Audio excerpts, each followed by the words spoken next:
Assalomu alaykum, hurmatli obunachilar. Xitoyda majruhlar uchun yoki nogiron bo'lib qolgan aka opalarimiz uchun juda qulay yechim, ya'ni internetlarda ko'rgansizlar, ya'ni oyoqqa turib ketishga yordam beradigan robot yasashgan, ya'ni jiletka. Buni komplekti nimalar bo'ladi deganlar uchun faqat mana shu jiletkasi emas, to'liq komplekti bilan kornerlari bilan berishar ekan. Bularning narxlarini ham aytib o'tamiz. Bizni haligacha like bosmasdan, obuna bo'lmasdan kuzatayotgan bo'lsangiz, like va obuna tugmachasini bosib qo'ying. Faqat bu ko'proq insonlarga, shunga ehtiyojmand insonlarga yetib borish uchun foyda beradi. Bizga bir so'm pul kelmaydi yoki sizlardan bir so'm pul ketmaydi. Endi bu katta yoshlilar uchun bular to'liq zaryadlangan holatda ishlatilar ekan.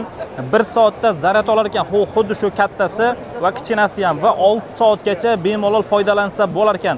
Buni narxi $13,000 va bu kichkina holatdagisi ham to'liq komplektatsiya, to'liq elektr bilan ishlaydi. Hammasi xuddi shu holatda boshqarsangiz bo'ladi. Va buni narxi $11,000 ekan. Bu narxlar ozgincha o'zgarishi mumkin. Nimaga desangiz, O'zbekistonga olib ketish, kargo xizmatlari hammasi bo'lib, pastdagi raqamlarga aloqaga chiqsanglar, ishonchli kargo xizmatlarimiz bor. O'zimizni ham o'zimiz olib borib o'rnatib, ko'rsatib ham berishimiz ham mumkin. Hozir orqada qanaqa holatlarda ishlatsa bo'ladi, o'shalarni ko'rsatib o'tamiz.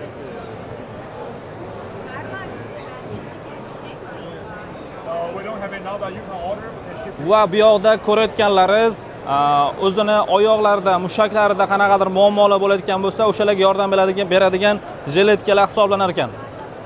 Mana tepada ko'rayotganlaringizdek